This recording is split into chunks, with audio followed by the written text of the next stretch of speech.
জুনায়েদ আহমেদ পলক তার বিরুদ্ধে যে ইন্টারনেট বন্ধের অভিযোগ নির্দেশ, যে আন্দোলনকারীদের আটক, নির্যাতন, হত্যার নির্দেশ বাস্তবায়নের সুযোগ করে দেওয়ার জন্য ইন্টারনেট বন্ধের যে নির্দেশনার অভিযোগ আনা হয়েছে, সেইখানে আমরা বলেছি যে ওনার আইনগতভাবে ইন্টারনেট বন্ধের নির্দেশনার দেওয়ার কোনো সুযোগ নেই। উনি নির্দেশ দেননি, বরং উনি সাময়িকভাবে যে ইন্টারনেট ব্যাহত হয়েছে এরপর থেকেই উনি ইন্টারনেটটাকে রেস্টোর করার জন্য, চালু করার জন্য সর্বাত্মক চেষ্টা করেছেন এবং এরই প্রেক্ষিতে 24 তারিখের থেকে ইন্টারনেট আবার পুনরায় চালু হয়েছে।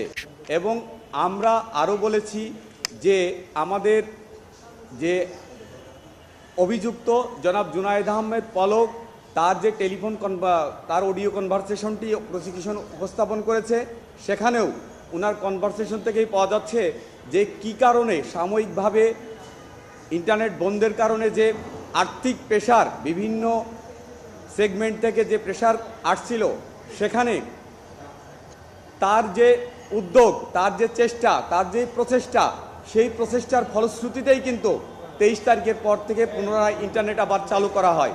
অর্থাৎ আমাদের যে ইন্টেনশন ছিল, আমাদের আসামি জুনায়েদ আহমেদ পলকের সবসময় ইন্টারনেট বন্ধ নয়, বরং ইন্টারনেট পুনরায় চালু করার জন্য ওনার চেষ্টা অব্যাহত ছিল।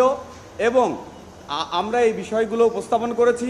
আগামী 25/2/2026 তারিখে মাননীয় ট্রাইব্যুনাল সাক্ষী উপস্থাপন করার জন্য দিন ধার্য করেছে। আমরা আশা করি আমাদের যে রিভিউ অ্যাপ্লিকেশন দিয়েছি, মাননীয় ট্রাইব্যুনাল রিভিউ আবেদনটি বিবেচনা করে অভিযোগ থেকে অব্যাহতি দিবেন।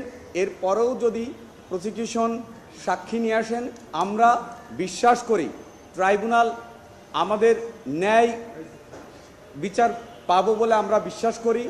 এবং আমাদের যে উপস্থাপিত আর্গুমেন্ট, সেই আর্গুমেন্ট বিবেচনা করে আমাদের রিভিউ আবেদনটি এলাও করবেন এবং এই অভিযোগ থেকে অব্যাহতি দিবেন। এরপরে আমরা